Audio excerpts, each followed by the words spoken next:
Hello, everybody, and welcome to Behavioral Insights 101. I'm going to be talking, and as my colleague Heather, I'm sorry, I've been suffering from a fairly bad sore throat, so if I occasionally cough, just bear with me a little. Try not to infect anybody. Wanted to welcome to this session, and this is the outline for what we're going to be going over today. Make sure you're in the right session. This is the one you want to be at. First, I'd like to introduce us. So first of all, I am Bob Slonim. I'll just get this out of the way.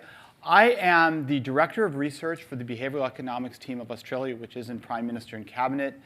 I've been in the group for a year, so I traditionally have been an academic researcher. My passions are in the areas of volunteerism and also just in general with helping people to have better options in life. And I've worked in a broad space from energy policy, education, and so forth. So I've worked in a lot of areas. And I've had this opportunity over the last year to really get my hands dirty and work directly on the policy aspects. OK, I'm going to pass this over to Heather in just a moment. But just to give you a heads up of where we're headed today, and I'm going to stand on the side because I keep looking up here. One of the things we're going to be doing is we are going to be sort of introducing you to what is behavioral economics. We're also going to be telling you a little bit about what beta is, so what we do, give you a sense of that day-to-day and how we practice and we apply our behavioral economics, behavioral insights to the public sector. And then the kind of core of this is what we want to do is we want to step through 5 very practical cases. These are sort of just very common everyday scenarios that people live in, thinking about how we, as behavioral insights experts in the policy space, think about the issues and how we can use our insights to help people in terms of that choice architecture to make better choices. And then what we'll do is we will finish by talking about randomized control trials, or in other words, how do we actually test our ideas rather than just sort of jumping from an idea to policy, but how do we implement them? So I'm going to pass this over to Heather, and she'll take it from there. OK, so firstly, to introduce myself. So my name's Heather Cotching, and I've been in beta for about 12 months, and I manage the behavioural science team. So my team has economists, psychologists, and a neuroscientist in it. And we're the team that actually tries to figure out what behavioural biases are actually in play in any particular policy setting. And then when we find out what that is, or we establish a theory about it, that's when we start to think about designing interventions to actually overcome those behavioural biases. So my background is in economics. I've worked in the Australian government for more than 10 years, traditionally in policy roles, and increasingly I became interested in why economic theories didn't always play out in terms of what we were actually observing in a policy context. So that's what led me to beta. So there's just one little slide on beta. So just a little bit about us. So we were established at the end of 2016 to, apply and advance behavioural economics to public policy, and to really kind of see what it looks like to put this in an Australian government setting and figure out what we could do and what opportunities there were. We have 4 main objectives. The first one is to build public service capability. So when I looked at the numbers for this session, it looks like quite a few of you are from the public service, which is great, but we're not exclusive. And we are really committed to making sure that there's both a broader kind of understanding of behavioural economics, but also importantly that others understand how to use it and apply it as well. So this is not something where we have a plan where beta only does this type of thing, and there are other departments with behavioural economics capability as well. This is something we're trying to grow capability in more broadly. Increasingly, we are being asked to provide advice to government. And so because we sit in PM&C, we see a lot of cabinet submissions. We're part of task forces, little stand-up projects. And that's where we provide advice, either where we think a policy issue could have the application of behavioural economics and it hasn't been utilised, or frankly, where we see a policy and some assertions about how people are going to behave that we think doesn't quite reflect what we would know about behavioural economics, and so we provide that advice. The way that we work is collaboratively across the Australian government with all the agencies. And over the last 2 years, I'd say there's barely an agency that we haven't worked with in some form or another. So we're doing trials and reports with different agencies. We also do tailored capability building. We've done diagnosis work. Sometimes we just get together and have a conversation and say, what sort of opportunities are in your department and what sort of issues are you facing? And our bread and butter is where we really want to be able to conduct randomised control trials. So we really are focused on conducting rigorous analysis to understand what works and to apply behavioural economics to policy issues and actually understand where and how human behaviour has been affected and changed, and to try and measure and quantify that as best we can. Okay, so you saw a little bit of this in the opening sessions, but the goal here today, it is supposed to be the intro session. If you've got questions about neuroscience, you're definitely in the wrong room. This is a little bit of just a refresher kind of behavioural economics and what it means and how it works. And Cass already mentioned thinking fast and slow and the two kind of systems. And this is from Daniel Kahneman, who's one of the famous psychologists in the field, who kind of established this sort of frame of reference for the mind to help people understand what behavioural economics thinks about. So traditional economics assumes very rational actors, that people are calculating machines, they make good decisions, it's really clear and easy what to do, and you've got infinite time and patience to go through all of those types of things. And behavioural economics says, okay, well, we don't always do that. We have this fast, intuitive system that we use to help us make decisions. It's the reason why every day when you drive to work, you're not navigating with the GPS and figuring out whether to turn left or right. It's the reason why you don't make a choice from 1,000 breakfast foods every morning. It's a really great system to help you manage your life. It's really efficient. But that is the system which can sometimes get you into trouble and cause you to make a suboptimal choice if you don't actually consider more deeply what choice you're actually making. You're kind of doing it on default or autopilot rather than really thinking it through. So the system 2 is that slow deliberative system. It's the system where you actually kind of calculate your options, you do your research, all of those sorts of things. Now, behavioural economics plays with the two of them. So sometimes we know people are making an automatic quick decision and we actually want them to deliberate about it. But other times we know that deliberating about a choice is really cumbersome and takes a really long time and is difficult. And that's where the use of defaults, which Cass mentioned earlier, can come in. Sometimes if we know there's a really good outcome for people, we can overcome all that slow, difficult deliberation and actually set something up from the beginning so that it helps people make the choice they would want to make. Now, if you have heard anything about behavioural economics, you would have heard of nudges, and the classic nudges, some of them have already been mentioned, but it's things like on your electricity bill saying, you know, you could turn your air conditioning up by 1 degree in summer and save money. Or frequently you would now see if you're doing anything online, it's that pre-checked box that says subscribe to our newsletter or agree to the terms and conditions, those sorts of things. It's also in Australia used in the context of our superannuation, where you're defaulted into superannuation from your employer. And we're going to talk specifically today about the 9 out of 10 people pay their tax on time trial that was run in the UK. But the point here is the nudges are the kind of easy, obvious ones. Behavioural economics as a field is actually much larger than that. And so that's a little bit what we're going to cover off on today, but there's actually this top level kind of easy access and then some real depth underneath it. Oh, hand back to Bob for this one. Okay, all right. So I want to step back now, and this is going to be the abstract part of our discussion today, and talk a little bit about the origins of the idea of behavioral insights and our sort of deeper understanding of it. This will only go on for about 5 minutes. We'll get back to the practical. The main point, sort of this driving a lot of what motivates behavioral insights and behavioral economics, is this idea of how we perceive the world, our perceptions. And what I want to start here with this observation is, it's not unique to choice. So we're going to focus on choice. We're going to think about public policy in terms of choice architecture and how it helps people in the choices they make. But it's much deeper in terms about the way our brain functions. And so here's an example. And this is about the way we perceive the world from our vision. So if you look at this example, you see the two squares with the A and the B. So think to yourself when you look at this, and maybe don't think about this too hard, which is darker, A or B? Which one of those? I think I will just let you think about this for a few seconds. Typically, you know, some people will say they're very confident and it's going to be the A looks darker for sure. Other people are very confident it's going to be the B. In fact, they're identical, right? And the point is that when we are trying to work through the process and the way our brain functions, we're going to use the context it's in.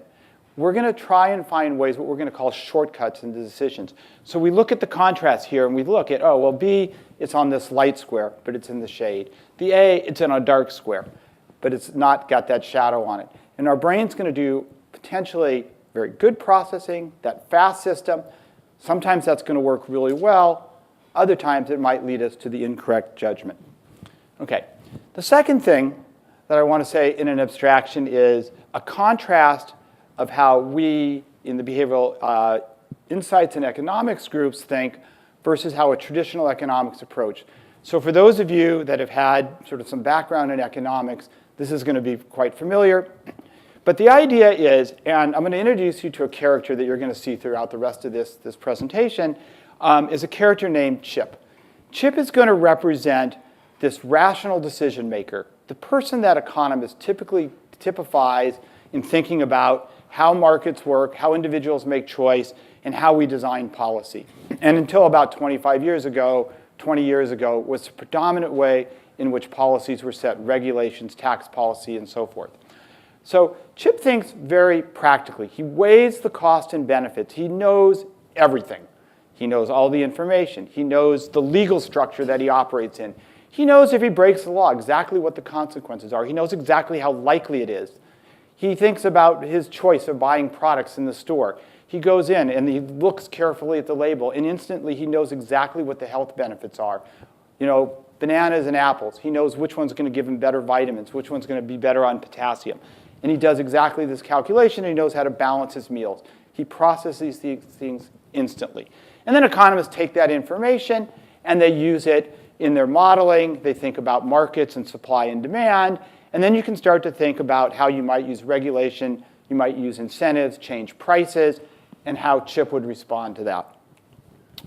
Okay?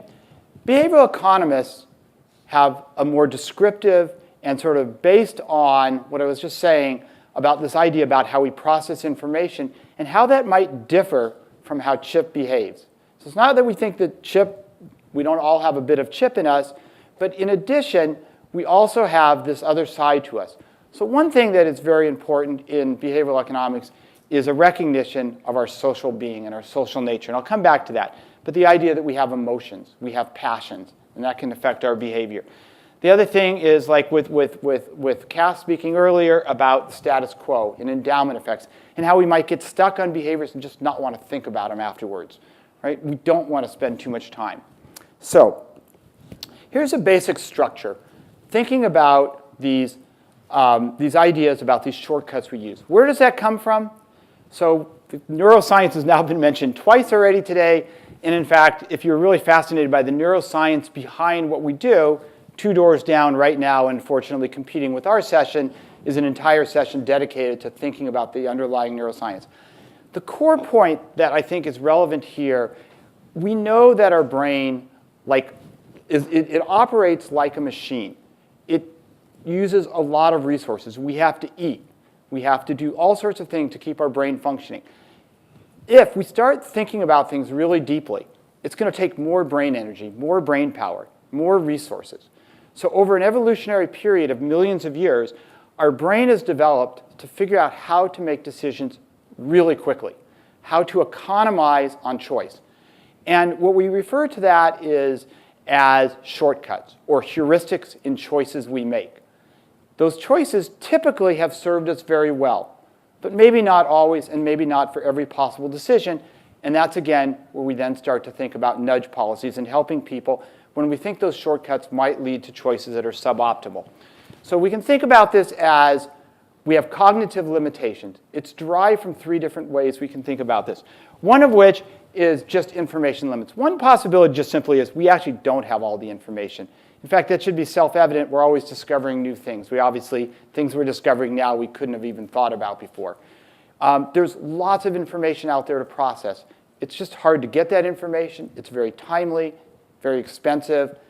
Second is, even if we get more information, we can actually get what's known as information overload.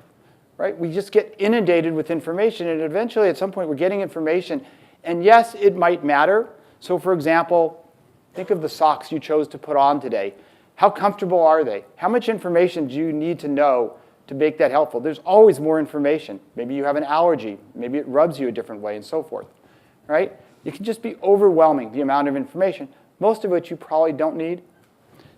Finally, and the main observation here is that we have limits to our time. I love that Cass put that slide up with time, right? I think that's so critical. It is just not worth our spending time on every decision. And we are constantly, without even thinking about it, just making these snap decisions. How much time should you spend choosing which perfume you put on today or which pair of socks you wear and so forth, right? Lots and lots of decisions. We really, in fact, optimally shouldn't spend any time. Okay, so we use these shortcuts. And it's very nice. I didn't know Cass's presentation today. I think there's sort of a general consensus about the 2 or 3 most important heuristics we use based on evolutionary processes that led us to this day. He mentioned 3. The third one he mentioned, I don't have up on the slide here, is optimism bias. The first one, it's really nice. Reference dependence and loss version.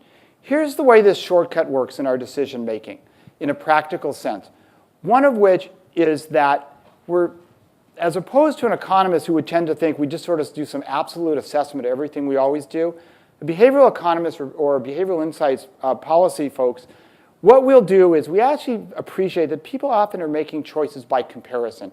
So when I go to buy a car, I'm actually comparing multiple cars. And I might say, this car is faster than that car. This car is more fuel efficient. This car is safer. We're constantly doing these comparisons. That's what we call reference dependence. And then what Cass mentioned was loss aversion. The important part is once we have a reference and we start comparing things to the reference, maybe it's our current status, maybe it's the first car we see when we're buying a car, we are going to put a lot of emphasis, overemphasis on the losses that associate in a choice versus the gains. And it was very nice that he gave the evolutionary story, right? There is a good reason that we might have evolved to be really concerned about that loss. Loss of our life is a really bad one, right? Versus, maybe I can go out and find a little bit of extra food, right? We're going to get a lot of extra emphasis. And there are hundreds, if not thousands of studies, absolutely robust result that we seem to over-evaluate losses relative to gains. The second thing is present bias. This is the idea that we put a lot of emphasis on the present over the future. Again, I think it's an easy, we can imagine what we want right now. We can understand what our needs are.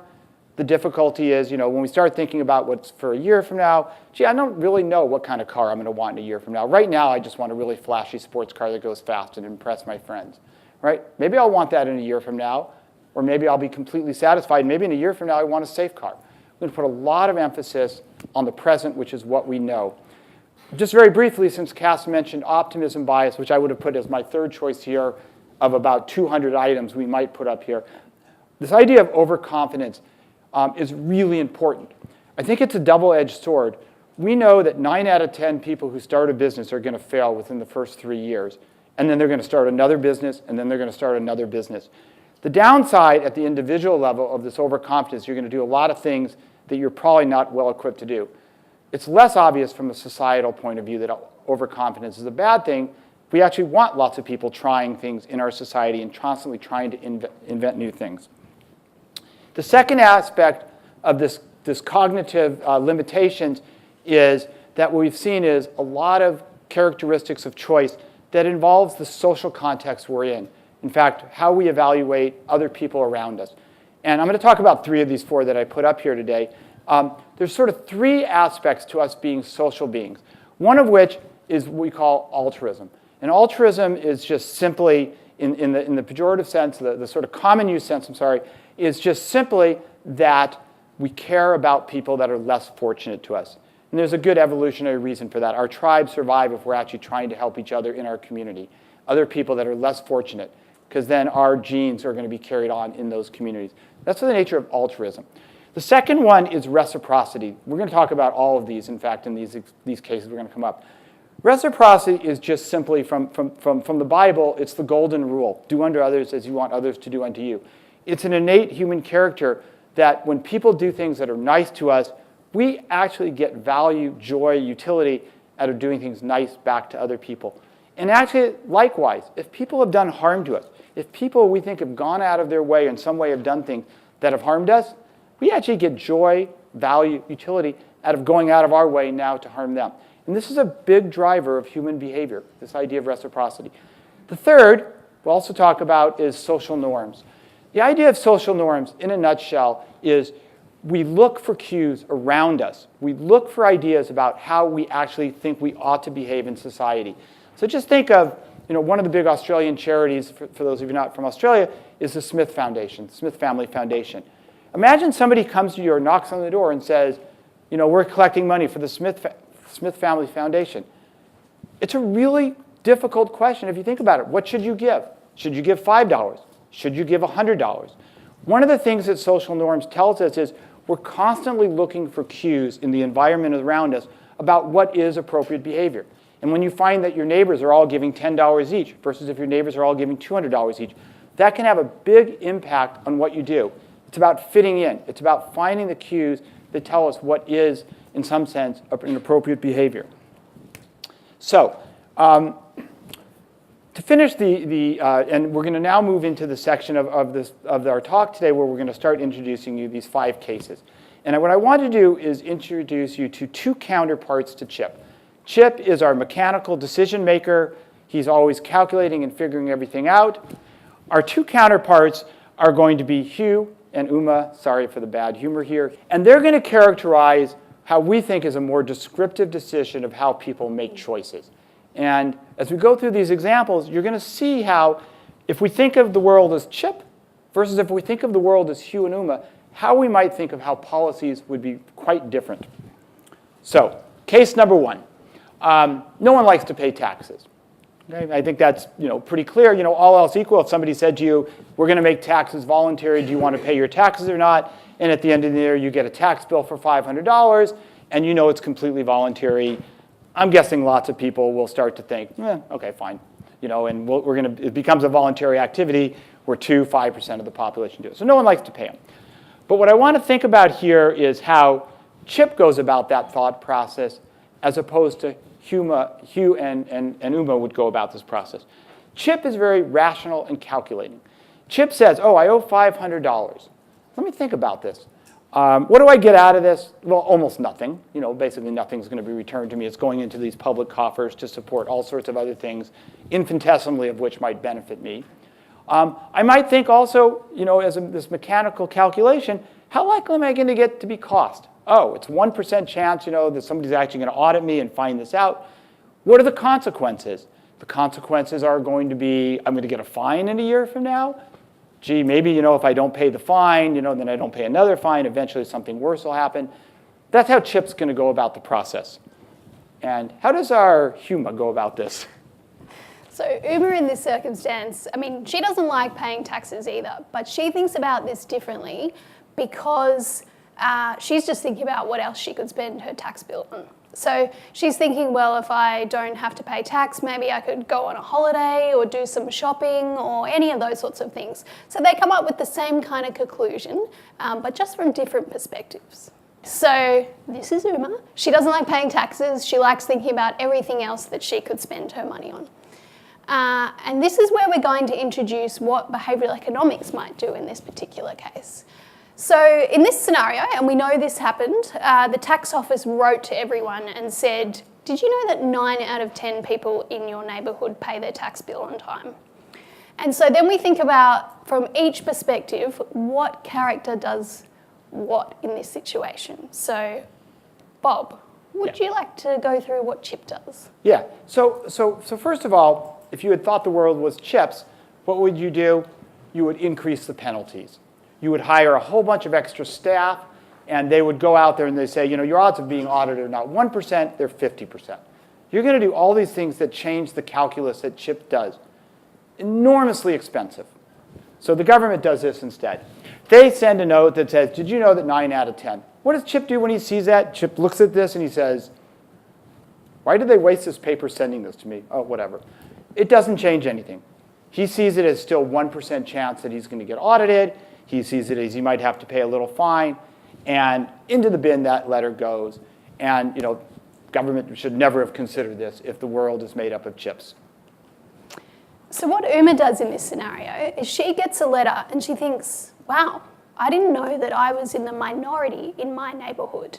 I didn't know as part of the set of which I belong in my community, I'm now the outlier, the different one. Because 9 out of 10 people in my neighbourhood are doing the right thing, suddenly there's a social cue that says you are not part of the social norm. And so Uma thinks this through. She's been living in her community a long time. She loves her neighbourhood. She loves her house. And she thinks, you know what? I'm going to pay my tax bill. And this is exactly what happened in the UK, by the way. Now, social norms is one of those things that economists would think, well, why would people care about that? But we know that social norms are actually really important and pretty important for behavioural economics, in that they're actually far more complex than you might imagine. So the most interesting thing about this study is that it was not obvious that it was going to work. And it was not obvious that in the context of your tax bill, whether or not your neighbours paid theirs made any difference to your thinking. And it wasn't even happening on a necessarily conscious level. People weren't doing that chip calculation about all the scenarios.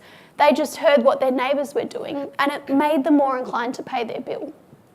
Now, social norms is one of those things that we really like to use in behavioural economics, but it's really hard to figure out what a person's identity is in the context of the norm that you're hoping to invoke. So people have different identities in different settings, and for the social norm to work, it has to be relevant to that setting and to the person. So if I tell you everyone at BX is going to go out and eat a massive lunch, you're like, okay, I didn't realise that was the norm.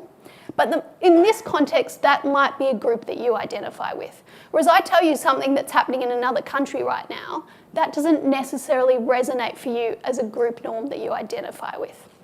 Now, something which can happen in the context of using social norms is you've got to be really careful about the backfire effect, which is what actually happens when, if you introduce some information to a group that they really don't identify with and they actually reject that group, then you can have a counteractive effect on what you were hoping to change. So a little fun scenario about this is, say if I say Australians love eating sausage rolls with tomato sauce. So if you're an Australian, you think, yeah, okay, that's what Australians do.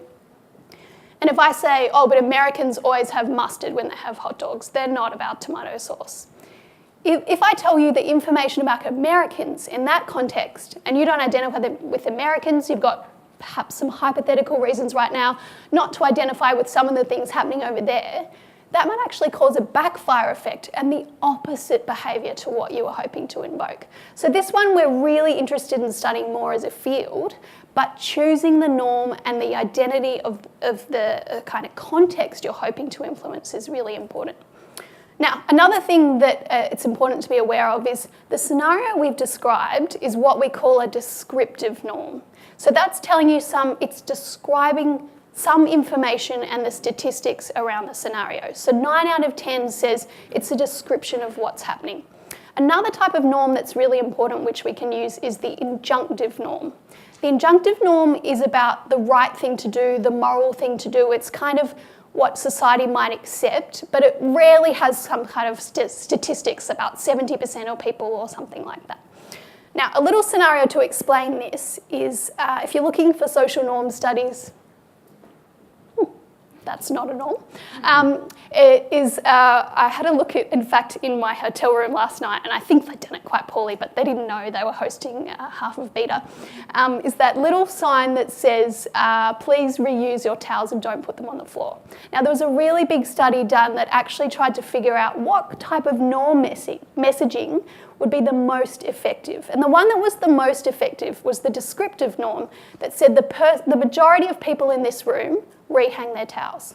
What a curious context. And they really struggled. They tried heaps of these messages to figure out which norm would be most effective. And it was actually more effective, let me just check, than the one that said, do the right thing for the environment and pick up your towels. So we'd consider that the injunctive norm, do the right thing for the environment. But curiously, people were more influenced by just the random stranger before them who'd happened to reuse their towels. So that's the importance of understanding social norms. Now, one last thing before we move on is Beta's done a really big trial on using social norms in the context of influencing doctors. So at the health session this afternoon at 1:45, we're going to be talking about the results of our brand new, newly released trial out today about using social norms to tell doctors where they were above average prescribers of antibiotics. and just telling them some information about their cohort and that they were an above average user in the context of a doctor and that identity had a big impact on prescription rates. But you have to go to that session to find out more. Okay, back to Bob. And just one more quick example in the volunteering space, very much similar to the example of the towels in the hotel. There was a very big study done in the US. The most effective norm that was used to get people to donate, people were calling in to make donations to a national broadcasting agency, is among 1,000 other things that were tried, the simple message, the person previously who just called in gave X. The amount of X dramatically would change. If you said they gave $50, $100, $200, that dramatically increases the amount people gave. Very curious also. Not the norms around you ought to give, not around how many people give. One person who just called in just before you. All right, second scenario. All right, so I hope this doesn't hit too close to home for some people in the room here. But we're going to look at exercising now. We know a lot about, sort of the importance of health. This came up again earlier today. Going to the gym is a great way that you can sort of get a good exercise and a routine for helping. But as it turns out, that both Chip and Uma, in this case, resemble a lot of us. Actually, they don't go to the gym. But again, what I want to stress here now is how an economist might think of the decision and why Chip doesn't go versus how a behavioral economist or behavioral insights group would think about why Uma might not go. So Chip does a very rational calculation. Chip literally sits down and says, what's the value of going to the gym? Look, it's going to take some time. I could be doing something else. Maybe I can just go for a run. There's some alternatives out there. He figures out exactly how much that's going to help him.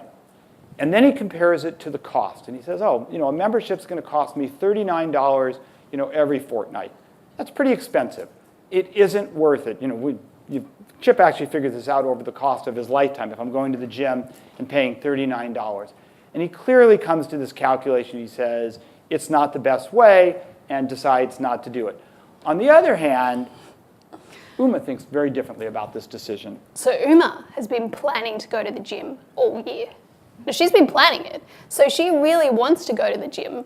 She just hasn't got around to it yet. Now, she wants to go to the gym for lots of reasons, social reasons. She wants to look good. She just struggles with something that we call the planning fallacy, where she keeps planning to do it, but she doesn't actually follow through with it. All right, so let's start this one off. So do you want to start with this one? Yeah, okay. So what happens? Just imagine it's a nice, lovely day, and Uma and Chip just happen to be walking down the street, and they walk in front of a gym. And this gym has this sign outside that says 2 weeks free trial. So Chip looks at this, and Chip says instantaneously, great, it's free, I'm going to sign up for 2 weeks. But Chip also will fully acknowledge that after 2 weeks, he's going to have to start paying. So what Chip does is immediately gets out his smartphones and goes into his calendar. He signs up on the spot for this, but then instantly also puts a note in saying, make sure to cancel in 2 weeks from now. I think I'm going to go through with Chip a little bit further and then pass over to you. So Chip does this. This is fantastic. Not only that, Chip, being a very smart, calculating person, says, I bet there are lots of gyms out there, not just this gym I walked by. In fact, I bet you there's another gym and another gym that's going to give a 2-week free introductory offer.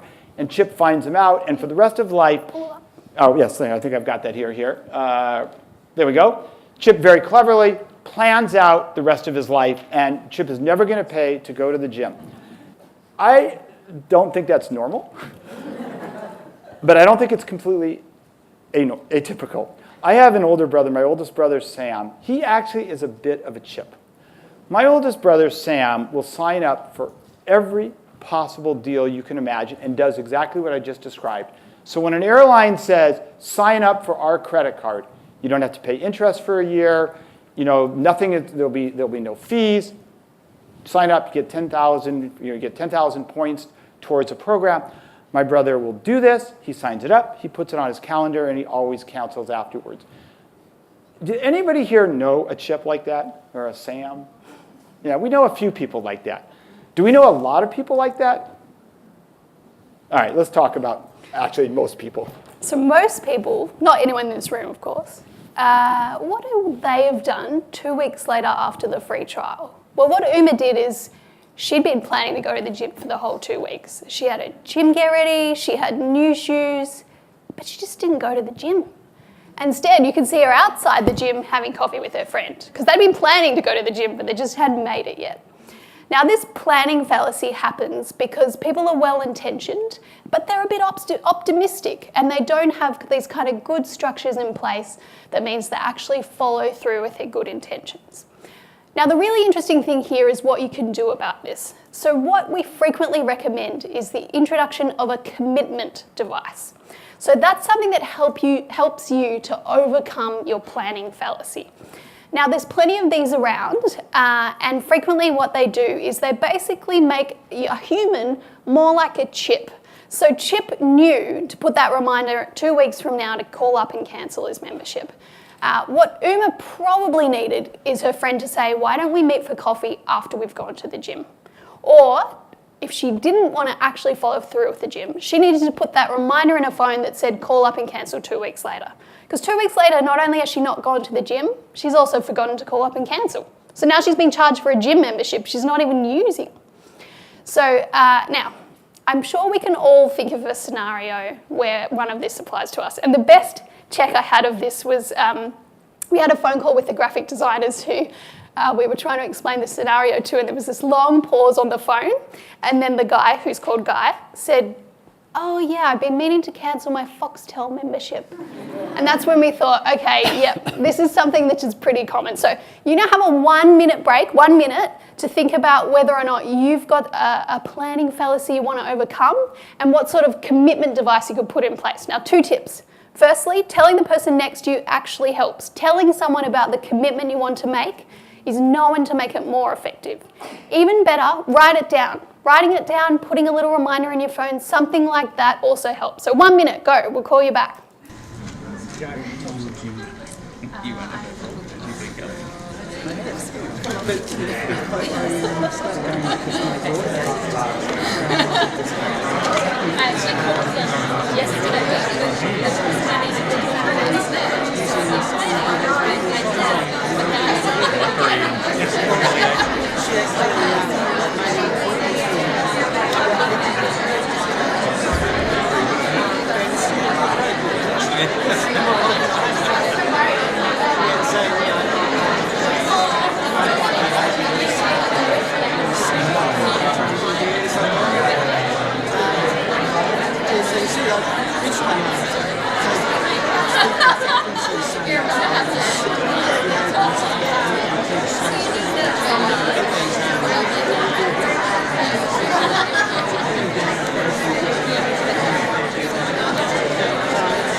All right, great. So here's my commitment.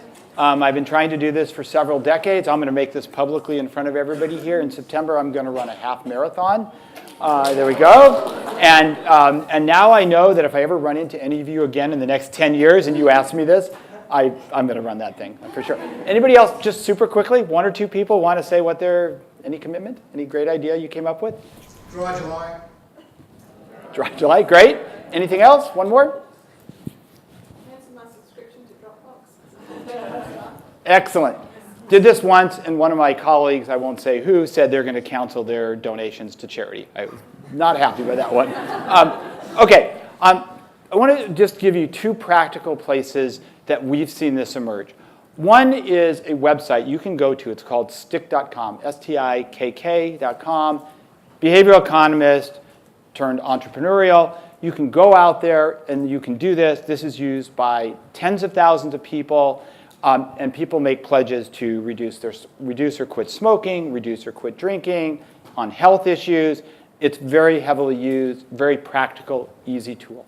Second one I want to give you is in the space of charitable donations. So for those of you who know me, I do a lot of work on blood donations. One of the things we know is that people constantly will say they're going to make a blood donation.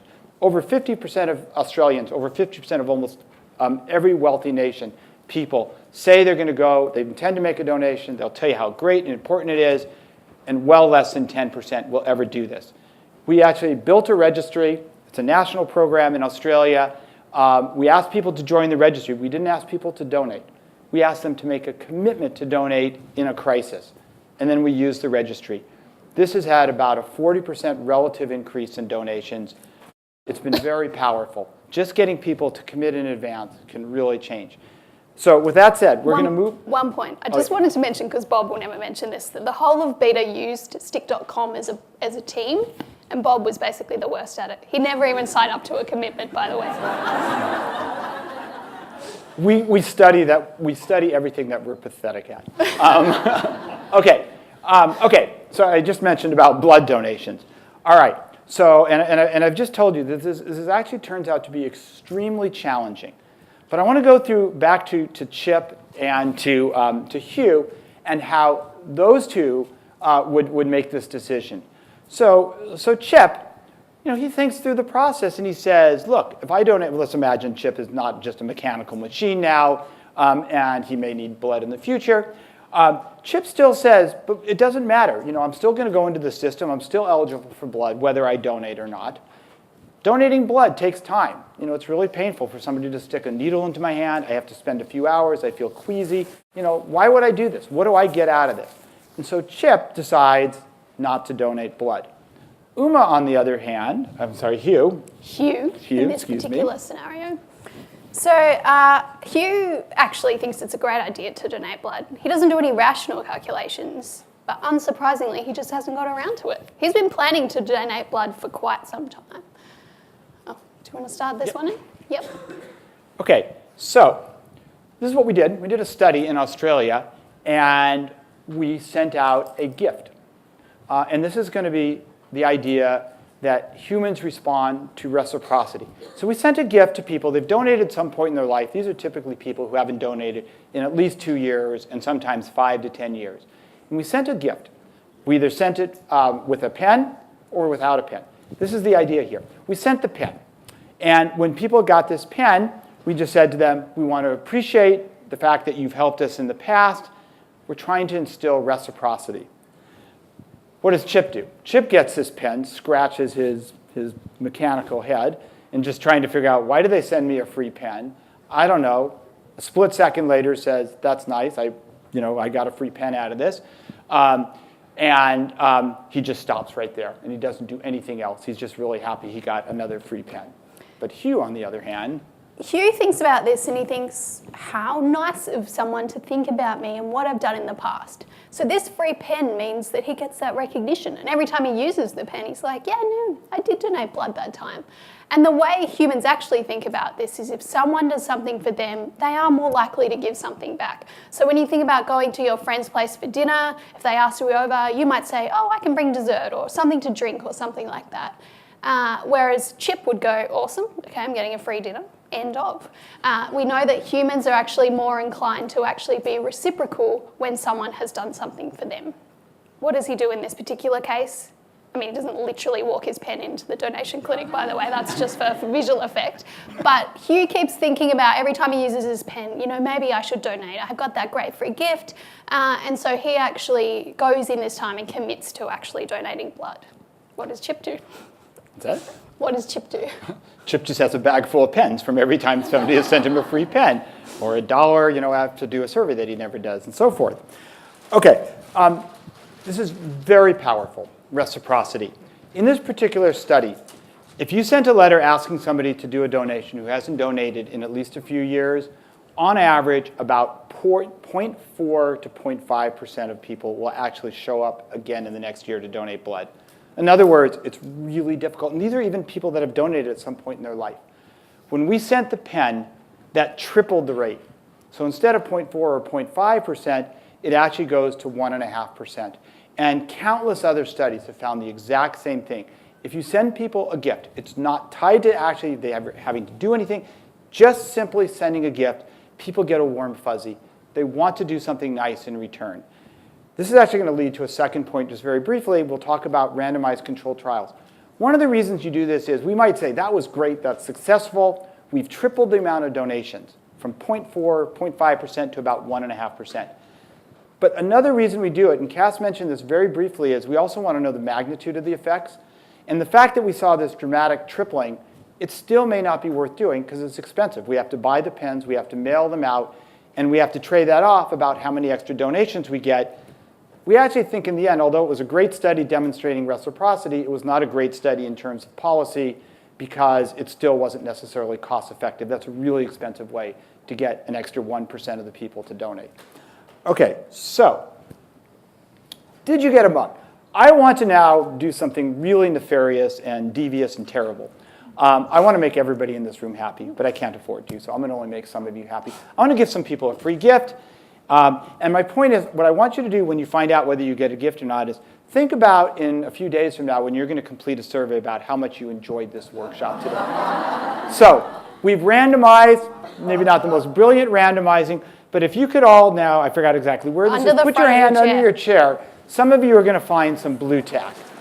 If you find blue tack, please put your hand up. Anybody find it? Just put your hand up, and some mugs are going to come by. We are giving you a free mug.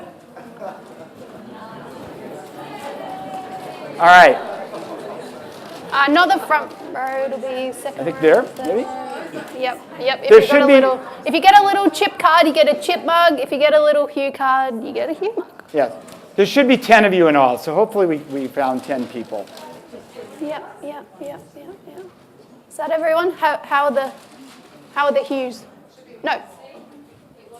Aren't you all feeling really good now? We're like, this is the best presentation ever. Never been made more happy in your life. One more?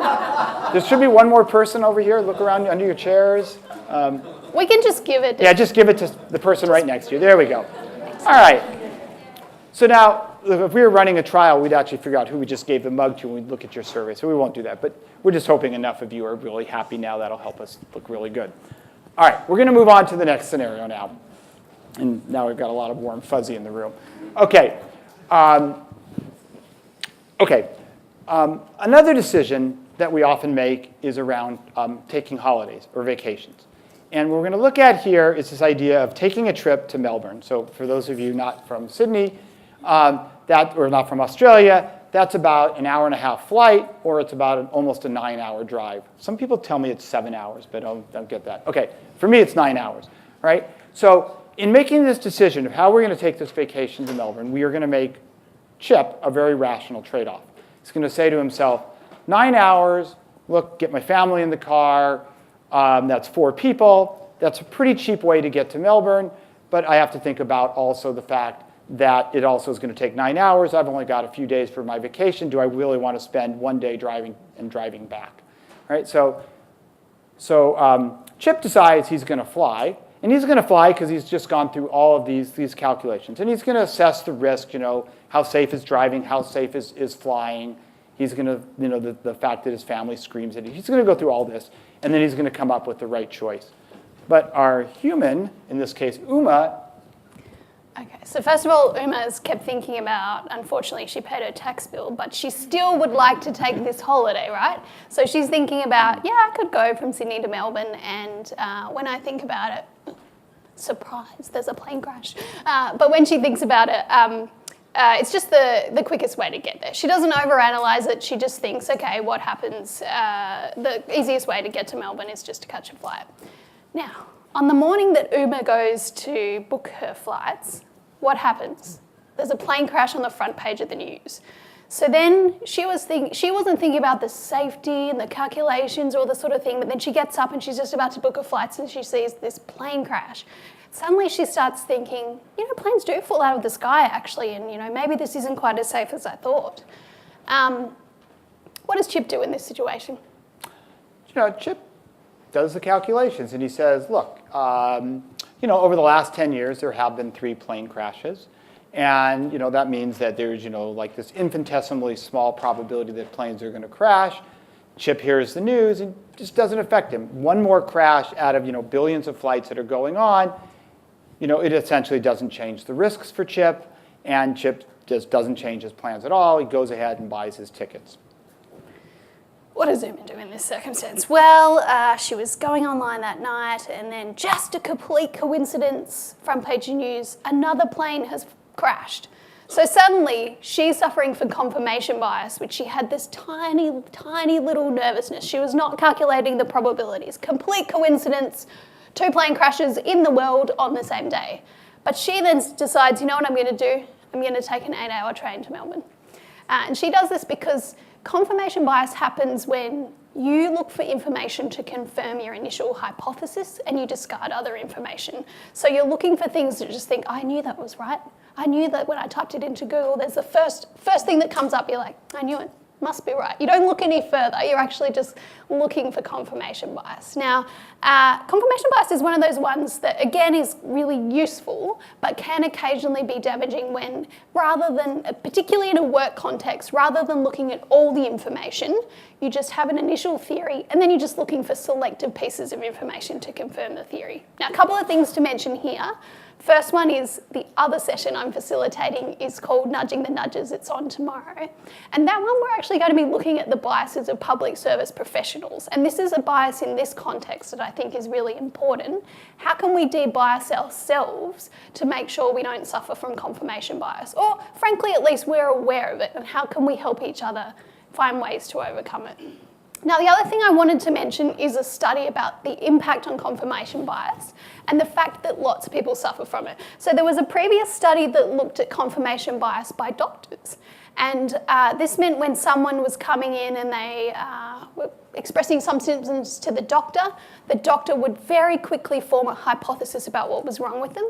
And then all their subsequent questioning would just be looking for information to confirm that initial diagnosis. Now, this is something that you can actually train people to ask different questions and use different techniques. But this was a major study, and again, it's about doctors. It just goes to show that it's something everyone suffers from, and we really want to look at ways to help overcome it. All right, back to Bob. Great. And it's back to this idea of cognitive shortcuts we use. It's a lot easier if we find things that confirm things that we already believed. It doesn't challenge us. It doesn't take any extra time. We're very willing and accepting shortcut, right? Think about this in a political spectrum where this is really a profound issue. We confirm, we even choose the sources of information. If we're labor or liberal here, if you're Democratic, Republican in America, different parties, you read different sources. You see sometimes the identical piece of information, the identical news story, and you'll hear parts of it if you've got one political viewpoint, and you'll hear and remember a different part of it if you're from a different political viewpoint. Again, this has been studied repeatedly. It's profoundly difficult to get people to move away from this confirmation bias. Okay, we are going to move now to our, I don't know why there's a second one of those, our last scenario. And we're going to look at a scenario of buying a car. So think about your process when you decide. I think it was very interesting that Cass brought that up today. How many people are going to buy a car today? Maybe he should have said was, how many people are going to buy a car? How much are you going to allocate to buying a car? Which is a very normal process. So in this example, we're going to have Chip and Hugh start the same. They would like a car. And they're going to think of the value of buying the car. Before they get to the lot, before they find out exactly what the price they're going to have to pay is, they're going to come up and sort of figure out what that value is. Chip's going to do it very, very mechanically again. He's going to think to himself, look, it's going to save time. My old car, I'm putting into the repairs more often. I need to get rework. I need reliability. He goes through all this rigmarole of calculations and discovers that, you know, a brand new car of certain qualities, he's going to be willing to pay $30,000. So now Hugh is going to do the same thing about thinking about the car, but... Well, Hugh just thinks a new car would be cool. That's basically it. So Hugh's been, and I think in this situation, it's actually Uma in this one. Now, she's been looking to buy a car, but she's not doing all of those mental calculations and finding up all of the perfect, trade-offs between different kinds of safety and airbags. She's just in the market for a new car, and she's sort of got a budget in mind. Okay, so get to the lot. Both Uma and Hugh get to the lot. There's this car, exactly the car they want. It meets all their quality conditions. They both got this budget of $30,000 they had set aside for this. At $25,000, the dealer says, oh, well, great. I'm really glad we've got this car for you. You know what? We've also got this really nice stereo we can add to the deal, right? And it's just going to be an extra $1,000, and we're going to put this really nice stereo into your car. So now the question is whether they should do this or not. Chip thinks again very practically about this, and Chip goes through the mechanics. He says, $1,000, yeah, I actually come to think of it, I would like to have a nicer stereo in the car. But you know what? That same stereo that you're offering me for $1,000, I can buy this car for $25,000, drive off the lot, drive down the street, or drive across town, and I can find that exact same stereo for $300. And maybe they'll cost me $50 to install, takes me an extra hour of my time. Definitely worth doing. That's the best way if I want a stereo. It's a lot cheaper, and that's how Chip is going to mechanically think about this problem. So what Uma does in this circumstance, though, is she's created these mental accounts for how much she's prepared to spend on things. And when she walked into the car lot, she had a mental account for cars that was $30,000. Now, mental accounts are pretty good at helping people figure out relative prices of things. As Bob started off with, mental accounts are usually the way you help yourself try and do that mental shortcut about value. So you think, oh, $5 is too much to pay for a coffee. Anything under that seems valuable, over that, really expensive. So Uma's had this kind of mental model, which unfortunately, she set her mental account at $30,000, which means when she's offered a radio and it's $1,000, okay, she goes through her mental account and she thinks, yeah, that's still out of my budget. And so she doesn't do that calculation and that trade-off to think about all of these kind of options, and she just ends up saying, sure, okay, I'll take the car stereo. Unlike Chip, who's like, no, wait, I'm not doing the calculations on that one. Now, mental accounts are actually one of those really helpful devices that nearly everyone has. And they are a really useful tool, but the important thing is to set them up in the correct way. And that's the thing that lots of people struggle with, is trying to find their mental accounts and structure them in a way that actually helps them make financial decisions. Now, you were going to talk a bit more about Save More Tomorrow and those sorts of things? Okay. Okay, so actually, just to finish this example a little bit more, when the human looks at this decision, they thought they had set aside $30,000, and now the car only costs $25,000. There's a perspective in which they're going to say, "Oh, look, I just saved $5,000." Right? It's just a gain, right? Think about what Cass said earlier about loss aversion and how we think about losses much worse than gains. I just saved $5,000. Or I just saved $4,000 if I throw the stereo in. That doesn't seem that bad. I'm getting an extra $4,000 or I'm getting an extra $5,000. As opposed to if the human looks at this and says, I have to pay $25,000 over here in one mental account, that is for the car. And then I've got another mental account over here, which is for entertainment, which maybe that stereo falls in. So now I've got a loss of $25,000 over here that I'm paying for the car. But now I have this other loss that is over here, which is for the stereo.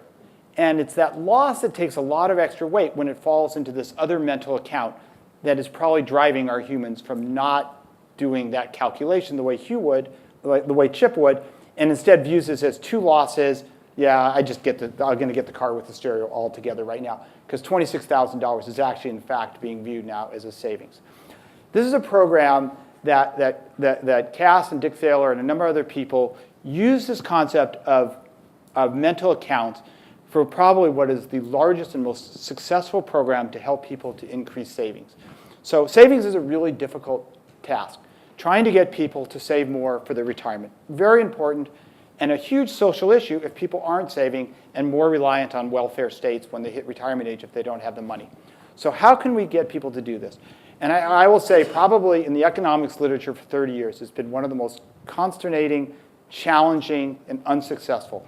They came along with a very simple idea.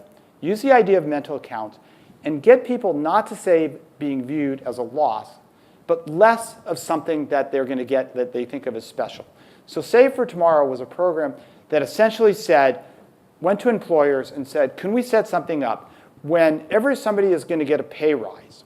So not right now, I'm not asking you to save today, but in the future, the next time you get a pay rise, could you set aside some of that pay increase? Let's say you're going to get an extra $100 pay increase starting in a few months. Could you set aside some of that? The mental account is in the following sense. Oh, I was going to get something extra. Now I'm going to get just a little bit extra. Instead of getting an extra $100, maybe I set aside $40 for savings. Right? That program was enormously successful, more so than basically any savings program that's been attempted. And I will say that's in probably literally in the hundreds. I've probably lost count. How many savings programs? Okay. Literature, I think. Yeah. Do you want to talk about wafers? Yes. So we spent quite a bit of time, more time than you probably imagined, coming up with these little cartoon scenarios. Now, we did them quite deliberately because what we know about human behaviour says people remember stories. You remember stories and you remember characters. But behind each of the scenarios we've given you is basically a full journal article, a full randomised control trial, some really deep evidence, slightly stylised for convenience. But that behind each of these, we wanted to give you some real depth. And this will give you a kind of high-level view of kind of the seminal studies. So when you walk out of the room, at the back right, there's a little desk and it's got little reading wafers on it. We didn't want to give you a reading brick of all of the kind of things you might get in a uni subject where you've got this dense thing. This is a tiny little slice of really important seminal articles in the field for you to take away. First one, if you want to understand social norms, so this is an Australian researcher we know at ANU called Kate Reynolds and two other authors who's actually really unpacked kind of the group identity, descriptive norms, social norms, how they work, all of those sorts of things. So it's a really good reference if you're trying to think about how do I actually identify and come up with the right kind of social norms. Second one is an article written by Richard Thaler in 1980. So this stuff's been actually around for a really long time, but of course it never got the recognition at that point that it gets now. And this is about opportunity costs, sunk costs, and basically the planning fallacy. So why are people so bad, even trained economists, at making those decisions that they'd really like to make? Third one, if you're going to drop a couple more names after Cass Sunstein and Richard Thaler, the names you're going to want to mention are Amos Tversky and Daniel Kahneman. Now, they are two kind of seminal psychologists who actually ended up in behavioural economics.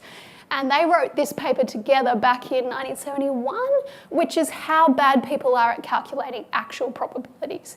And in particular, they found how bad academics were when they presented this kind of probability information to them. So if you want to look at confirmation bias a bit more, then you can read that article. Worth noting as well that we did pick articles we thought were really relatively easy to read. So this isn't the really dense kind of stuff. These ones we think are really well written. Fourth one is, on commitment devices. So we mentioned commitment devices in the health space. Todd Rogers and Katie Milkman and others are some of the senior American academics who wrote this article, which is about commitment devices you can use in the health space to get people to stop taking up unhealthy health behaviours and incentivise them to actually put in place some of those more healthy behaviours. Fifth one is co-authored by our own Bob Slonim, and this one was in Science. It's one of his, he gave us the short one, he also had some very long ones, but he said this one is a really easy read about some of the work that he did in the US around these blood donations. Now, the second last one we didn't print because it's 52 pages long, and at that point the waiver starts to get a little bit heavy. But you can look this up online, and if not, you can get in touch with Beta. It's easily available. And this one is, frankly, a really great resource of behavioural economics trials applied to public policy. So written by Bridget Madrian, and it's this super well-referenced, great sort of case study set of all of the applications in behavioural economics and public policy. So it's a really good read, but a little bit longer. Now the next one, written by Thaler and Kahneman as well, we're going to come back to a little bit later on. All right, you want to do this bit? Sure. Actually, can I go back for 1 second here? The reason I became a behavioral economist, this last paper, it's in the Journal of Economic Perspectives. Dick Thaler was the editor at the time of the journal, and every issue he wrote an article called Anomalies, and it was essentially the foundations of all the sort of regularities we observe in behavioral economics. They're all online, they're brilliant, they're easy, they're 6 to 8 page articles, and it's funny as you can read them now, and they're just as powerful as they were 25 years ago. The one difference is we now know they've been replicated over and over and over again. All right, for all of you that are not Australian and may not notice that animal at the top, that's a koala. I hope this isn't a really bad humor pun here. It is. It is a bad pun here. And we have a cup of tea. So puns are me quality. All right. We told our beta spies sitting in the office they're supposed to laugh really hard right now, and that would be contagious. Didn't work. Okay. We want to continue. We gave mugs to people. We want to make you even feel better now. We want to give you a choice. So for those of you that we gave a mug, you can turn that box over. So on that side of the room, we gave you, I believe, the Hue mugs. Is that correct? These are the chips. Right. So over here, you have the Hue mugs. If you'd like, just to make you feel even better, and you're kind of jealous of the people over there with the Hue, you can just come up and switch them now if you want. Likewise, over here, since you got stuck with the chip mugs, if you want to, you could switch and get, if you want. All right. If you don't want to, just don't worry about We're it. trying to figure out a place to put them in the room that didn't feel very loud. Here, I should make them so you can see them better. Or we should, if you want to put up your hand, and we'll get a beta person at the back to just come over and do your If you little want. mug switch. No. All right. So no one wants to switch. Oh, one switcher. You have Woo-hoo. one? You want to? Okay. Beautiful. Excellent. One person out of 10 wanted to switch. Anybody else? Okay, that's the endowment effect. That is a demonstration that has been repeated over and over again. I always have the fear I'm going to do this and everybody's going to switch, right? Once you possess something, it seems to have this effect on your value, right? Somehow you get more value. Second thing it demonstrates is loss aversion. Now you have to give something out to get something else. Okay, and this is this idea. You should be roughly indifferent. If everybody likes the Hue, we should have seen half the people, everybody with the chip mug switching. Or if everybody liked the chip, we should have seen everybody with the Hue mug wanting to switch. Right? We see this repeatedly. We see this when you put valuations on goods. If we ask people how much they value something, even if we've just randomly handed it to them, all of a sudden they value it 2 to 3 times as much. Really strong, something to do with this endowment. So when we talk about things like status quo bias, when we talked about when you have a default option, one of the reasons that these are very powerful is because to switch away from the default, you're now giving up something. And that's why the defaults can change your behavior just by changing what the default is. You haven't changed your choice. You could still switch. You could still choose any option you want. If I set up a default option where you're going to opt into savings, for example, when you sign up at a new employer, right? And the default option is no savings, or the default is into some sort of different superannuation, or the amount of money that goes into your super. Very powerful. All right. All right. Did you switch?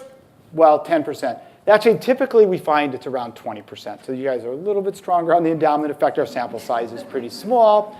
And it's a really crappy experiment because we did this in front of a whole room, and you get to see what everybody else is doing, blah, blah. But when it's done scientifically, about 20% would typically switch. It should be roughly 50% on average. Okay, so this is, we're going to change gears now. We're going to talk a little bit about the practice of studying policies that we think might be able to help people. And it's been brought up already by both Dr. Parkinson and by Cass Sunstein. So this is the idea of a randomized controlled trial. And what I want to do is just walk through what exactly that means when you hear this. So the idea of a randomized controlled trial is we want to test something new. We think is going to help people do something, save more, maybe be more likely to pay their taxes. We talked about the 9 out of 10, maybe more likely to donate blood. The way we do this is we think of the population that we're interested in trying to help them with their decision making. So if we start in this picture and we look on the left, we have a population of people that there's currently business as usual, current way we interact with blood donors, taxpayers, savers. We then say, let's randomize. Literally speaking, we would just flip a coin. You're in a different condition, and so forth.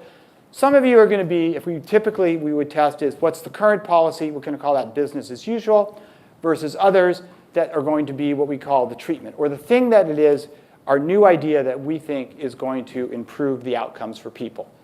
Okay? We randomize into these two conditions, and then we just watch and see what happens. So we sent letters off.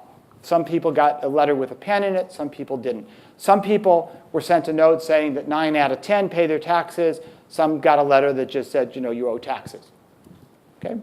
And then we look at what happens, and we look at how many people do the behavior we care about. So if you look over here, in our blood sample, that goes up to about 1.5% that actually made a donation when we included the pen, versus business as usual, about a little under 0.5% that actually donated blood when they got a letter but didn't have the pen in it. That is what a randomized control, in a nutshell, it's really that simple. It's just randomization into conditions. Why do we do this? I mentioned already one reason is really understanding the impact, right?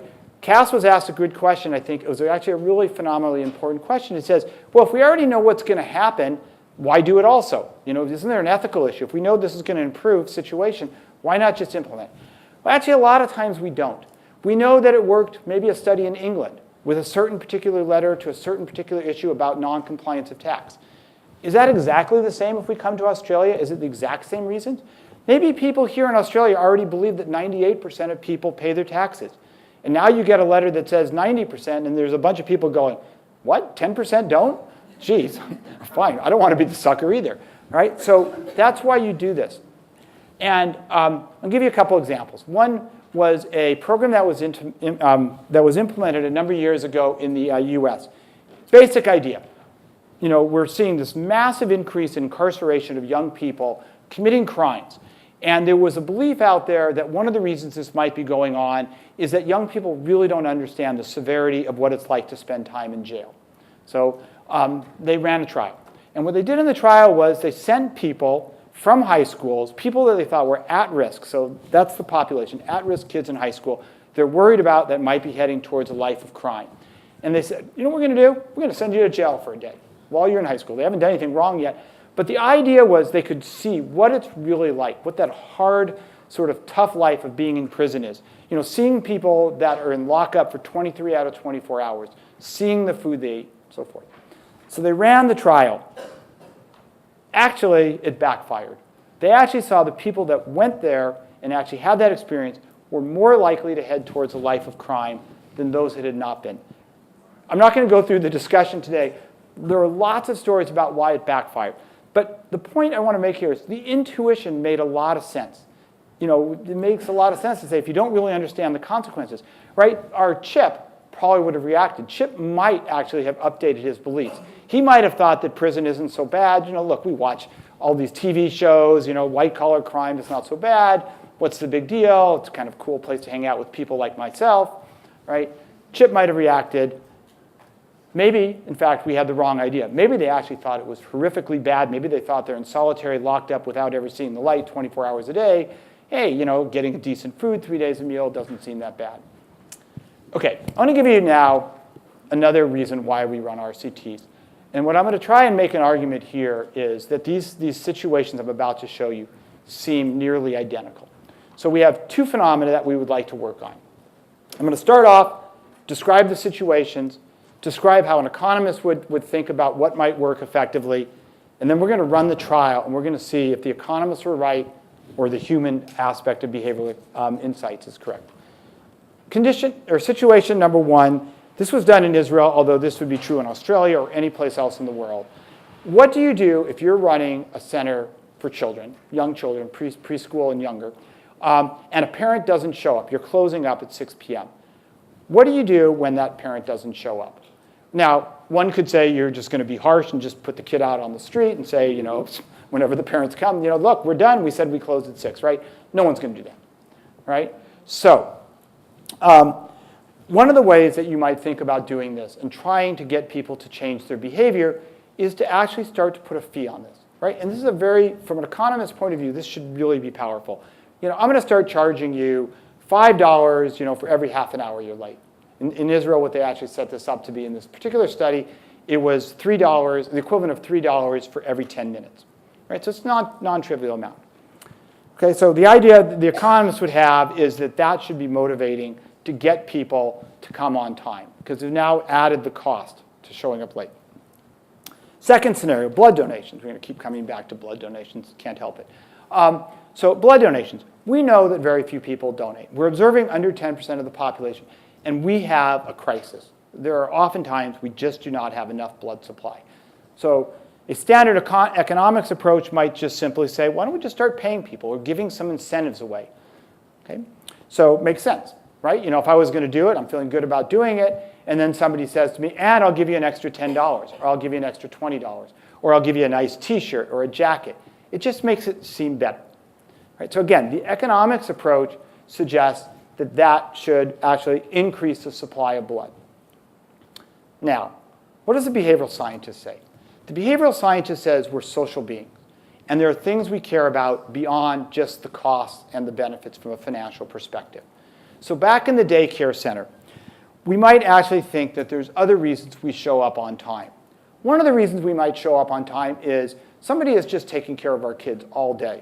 And we feel some moral responsibility, some ethical responsibility to be kind to people who are being kind to our children, right? And so you've taken care of my kid all day, and then I'm showing up a half an hour late, and you miss your dinner date, or you miss something else with your family, and I've harmed somebody who's been being nice to me. So maybe we're doing this out of reciprocity. We're trying to show up on time. And what we're concerned by now is if you offer an incentive, you say you're going to have to pay a fee. Now the behavioral side of us says, oh, okay, I have to pay this behavioral fee. I'm going to forget about that sort of normative relationship we have, that reciprocal. You're no longer doing this to be nice to my kid. And in fact, I can pay to get out of this. Fine, I'm going to show up 2 hours late. I'm going to go have a lovely dinner, and I'll just pay you some extra money. You've now set up this arrangement. And so the incentive might undermine the social contract or that normative reciprocal relationship you have. Likewise in blood donations, similar thought and concern, right? Why do people give blood? From a social perspective, they give blood because they care about others. We're altruistic. We want to help people. Other people are in need. We feel part of this community, part of the society. So we give because we care about these other people. On the other hand, if you then bring in and you offer an incentive, and you offer an incentive saying, we're going to give you $10 to come in and donate, we worry that it might have the same crowding out effect of the motives. Oh, you're telling me I should do this for $10. Okay, now I start to think, is it worth an hour and a half of my time and having a needle stuck into me, feeling a bit dizzy to get $10? And it undermines. 10 minutes? Beautiful. Okay, so it undermines. So it undermines that motive. So we're going to look at 2 trials now. Okay? And first one is the daycare center. So here's what happens. In a daycare center, we have a group, which is what we're going to call business as usual. There's a whole bunch of daycare centers in Israel, and these daycare centers are having a set of people that are coming late. We have another set, exactly the same, kids coming late. We're going to randomize, and in half of these daycare centers, we're now going to add this penalty of about $3 per every 10 minutes it's late. What do you think is going to happen? So this is before we introduce the incentive. So in week 5, we're going to start introducing this penalty. Any guesses, any wagers as to what's going to happen? People came later. People came later if they got the penalty. They were charged. So the kind of this social normative story, that this is going to undermine any motivation to be nice to people. Fine, I can pay my way out. And you're brilliant and spot on. It's exactly what happened. It doubled the number of families that were coming late, and it doubled, they don't put, this is in this numbers here, it also increased the amount of time people were coming late. Okay? I have referred to this as one of the most evil studies ever done, right? Because we talk about norms of behavior. I think it shifted in Israel, the norms of behavior in daycare center. So the researchers stopped tracking this a bit later, but they continued to track this for a number of weeks, actually after they removed the penalties. The problem was they had reestablished a new norm of behavior of coming late, right? This is why we do a trial, right? Now, this was only done for a handful of daycare centers in Israel. Hopefully it didn't spread and those norms didn't change behavior across them. What's going to happen in the blood donation context? Same idea. We're going to introduce these incentives. And let me just to give you a tiny bit of history. In the late 1960s, a guy, Richard Titmuss, wrote a book called The Gift Exchange. And he argued you should never compensate people for this great altruistic act of donating blood. And he said, because this is going to destroy people's motives. That fundamentally writing shows up on prime ministers' desks, on ministers' desks. It shows up in the White House. Richard Nixon is known to have read this book. And within 5 years, it changes the entire world's policy on donations towards no form of compensation. The World Health Organization in 1975 passed this edict that we should move towards 100% non-compensation. So this has been enormous, that view. What's going to happen in blood? You think it's going to be the same thing? So if we introduce incentives, offer people rewards to donate blood, are we going to now destroy motivation and we're going to see less? Is it going to have no effect? Is it going to increase? And why do we even run this trial? Right? We know the answer already. We just have this daycare, right? Why even run that trial? What do you think is going to happen? A lot more uncertainty here, right? Not so sure. In what way is it going to try and change?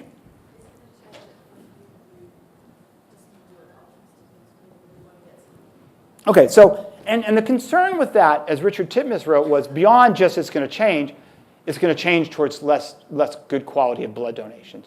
Titmuss literally wrote, you're going to start attracting heroin addicts, drug dealers, drug addicts and stuff, people who are desperate for money.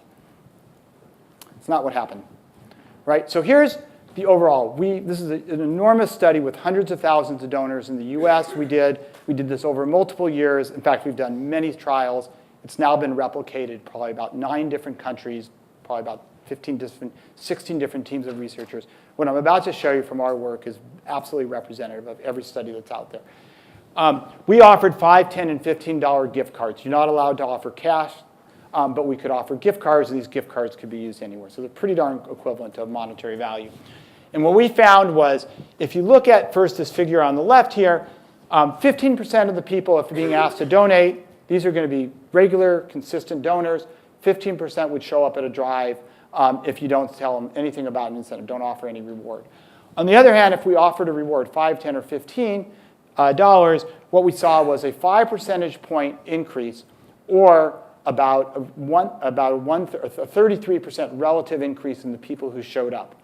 Really quite dramatic. I'm going to just real quickly also, we didn't see any change in the composition. We looked at the safety. We looked at whether they rejected. We looked at the characteristics of the people. They looked absolutely identical as before. If you actually look at this a little bit in more depth, if we look at the different amounts, not surprisingly, the bigger the amount, we just see more people showing up. If you remember Economics 101, in this case, we look like we just see absolutely what a supply curve looks like. You offer people more money to do something, they're more likely to do it. This really has helped a lot in the US with solving shortages in blood donations. The other thing that's really quite amazing is, in a volunteer context, one of the biggest challenges is getting people to do something for the first time. So we also have a large population of people who have never donated at a particular location before. These are typically people that don't donate very often. And when we do that, business as usual, if we come back and look at this figure right here, you send out flyers telling people to donate. It's less than 0.1% who are actually showing up to donate. On the other hand, if you offer a reward, and particularly if the reward is at that $15 round, it's about 0.45%. That's a 350% increase in the number of people who show up. That number right there was the huge impact to the blood service in the US about looking at this, because they're always trying to figure out ways to get new people in. And it's one of the most challenging and difficult aspects. Once somebody donates for the first time, there's a really high chance by any charitable behavior that they're going to become a regular donor. This is why we run trials, right? If we had taken this idea that incentives can have these adverse effects from the daycare and just said, great, we know it now, let's just apply it in other contexts, we would have missed what we think is an incredibly powerful way. The other thing we find is people feel just as good donating when they get a gift or not. They actually like the gift. They said it made them even feel better as a donor. It said, gee, it's just nice to be recognized. So I'm going to let you take the final remarks. Okay. So we've got a little bit of time for questions, not much, but we'll take a few. I guess the point of this session was you're in for probably 2 days of really intense PowerPoint slides. And even though we had a few, we wanted them to feel a bit more fun and a bit more behaviourally informed. And this was supposed to be an overview to give you a bit of a sense of kind of the key concepts. So now you go away and you can drop a couple of the big names. You can have a few articles to refer to. You remember these annoying little humans called Hugh and Uma, and this guy called Chip. And you've also learned a little bit more about RCTs. So we hope you look forward to the rest of the sessions at the conference. And on the way out, remember to get a reading wafer. And we're happy to take questions now. Andre's got a microphone if you want to put your hand up and ask something.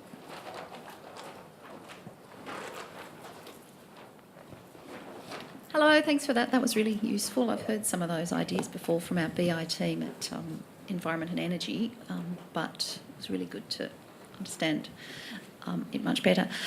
With the tax example, and I know the UK and the Australian tax systems are different, but how did you choose, or how did they choose that social norm over something which would perhaps say that 9 out of 10 people actually get a refund from their tax. Do you know anything about the background to that? Bob might know more than me. The bit that I know is the letter that we showed you wasn't the only letter that they tried. So they actually tried a few different social norms about your identity. So it wasn't all neighbourhoods. They tried different geographic dimensions, 9 out of 10 UK citizens or UK taxpayers, things like that. And the neighbourhood happened to be the most effective one. And that was the point of testing it, is they weren't sure what kind of social identity people would kind of identify with in the context of paying taxes. Do you know more about that one? One thing I would just add is, and this is going to come back to this point about transparency and what we do, it was a truthful statement, right? And that was really important, that what's being communicated was actually, you don't want to be telling people 9 out of 10, and then actually it turns out that's 3 out of 10, right? And so that was very important. We thought I know the BIT team who did this study, they thought very carefully, and they thought that 9 and 10 would be a very powerful number also.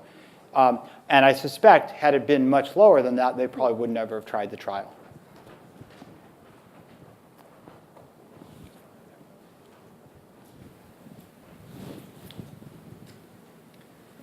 Hi, my name is Brendan Buckley. I'm from the Infrastructure Department, the federal one. I just had a question on your last slide that you were talking about with blood donations. I noticed that although it was small, there seemed to be a tracking up of the people who had donated blood who didn't receive a gift, but the amount of the gift had increased. Is that significant in terms of the statistics? Yes. Or, this is going to be geeky and nerdy now. That was my most interesting and actually one of my motivations for doing this trial. I was actually sort of already kind of had a very strong belief that we were going to get a positive effect, because the Blood Service occasionally had been doing this in the US, giving out gifts. And when we first approached them to do a trial, we said we want to give out gifts. They said, who's going to pay for our extra staff? Because we know when we give out, the few times we've done this, we just get this inundation of donors. So the part that I was really keen on is exactly that black line that's going up. What we found was when we wrote to people and we said, would you like to donate? And by the way, you can get a $5, a $10, a $15 gift card. We saw lots of other people showing up that never received that letter at those. And we started surveying them very quickly. And they actually were being told. Some of them said something like, oh, my friend said that there's a gift today. And they were bringing in their friends. We saw new donors who had never donated before going up, again with the same story that they'd heard. This is a really important part. We tend to study exactly the people that we've tried to nudge, that we've tried to intervene, but the effects can go well beyond that. In this case, we think in a very positive way, that we wrote to some people, and by word of mouth, and marketing works this way, a lot of other industries, we know that there can be communication. Right? Now, we should be careful here. I mean, it could have gone the other way. People were saying, oh, I don't want to show up anymore. I've heard about this. We didn't see that in this trial. We haven't seen this in any of the trials in blood donations. But I think that's exactly what's going on. This is a positive spillover of the nudge to affect lots of people that we never even communicated with. Down the front here? Yep, a couple down the front. Front row and then directly behind. So to continue the theme from this morning of personal questions, I just want to proviso that I'm not a great person. So I donated to charity this time last year, tax benefit, and I went for 4 charities. For the course of this year, I've been receiving letters telling me to give more money. And I'm pretty pissed off with these charities. So of the 3, I'd get a letter and there'd be a tick box in there that I'm going to donate another $250 and another $250. Only one charity didn't send me anything. So this year I'm going to give all my money to that one charity that sent me nothing. And so it seems to me like this is very average nudging, or it's no nudging at all. There's an academic study that's just being published right now that's finding the exact same thing. They did a study it was in Germany, I forgot in which city, with the Opera House, and they nudged people to give more money, and then they followed up a year later, and the people they had nudged actually were giving less the next year. So again, we have to think about the broader context and impact. It also came up very briefly, and sort of maybe even too quickly earlier today, again, something Cass said just sort of offhandedly, but really important, which is we should actually think of the impact of getting a letter in the first place. Does it make people feel uncomfortable?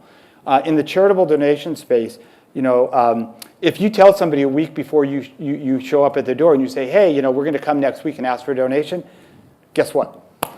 You see about 30% more people that are not going to be home. The lights are off. I always thought they should have studied when the lights go off and exactly that, right? We could be causing harm in the process too, and I think we do need to think about that broader question of sometimes we might be nudging and creating an uncomfortable situation. Some cases that probably isn't really a concern. I think in charitable behavior, it's a concern. And directly behind. Yep. Hi, this is Ash from Black Box. My question is around when you're tackling issues which have multiple, biases at play, right? So, for example, about going to gym, as you said, that planning fallacy could be one, but another could be, my short-term gains. I would prefer to go to, just catch up with a friend rather than going to a gym, and that may cause it. While you may have solutions for both of them, how do you test it during an RCT? Because now you have two solutions, and there could be different permutation combinations. So, it's a great question, because if we're thinking about a policy and we get it wrong, right? We interpret it as one of the biases, but it's really the other bias that's driving it. The gym is a really good example. There's another story about why people don't go to the gym that has nothing to do with present bias. It has nothing to do with the planning fallacy. It's to do with this idea that I just don't want to, I'm going to embarrass myself. I've never been to the gym before. I really just hate the idea that people are going to see me. I'm going to go in and I'm going to get down there and I'm going to just get that 2 kilos up off the weights, where everybody around me, is walking around like this, doing 600 kilos looking down at me, right? Right. So another possible reason is I have incredible social, phobias, right? One of the ways you can do this, if you want to test that, let's say, versus planning fallacy or commitment, one of the ways is some way that you get somebody to make the incentive or whatever it is you're doing, get them there for 10 weeks, not 2 weeks, or create an environment where maybe you set it up where they can be at a time where it's only new people for a while. And people have done those studies, and it looks like it's a bit of everything going on. What we actually find is, there's a lot of cases where it's not just one bias that's preventing. But you can work on one bias, and that bias gets you something, and maybe you can work on it would be really nice. There's so many things we work on. It'd be really nice if there was this is the one thing that drives behavior. And that's why we don't typically go from 5% people doing something to 100%. We go from 5 to 10%, right? And that's, I think, what you're describing right there. We're going to have to leave it there for questions. Sorry, guys. Thank you all for coming, and go out and have a great lunch.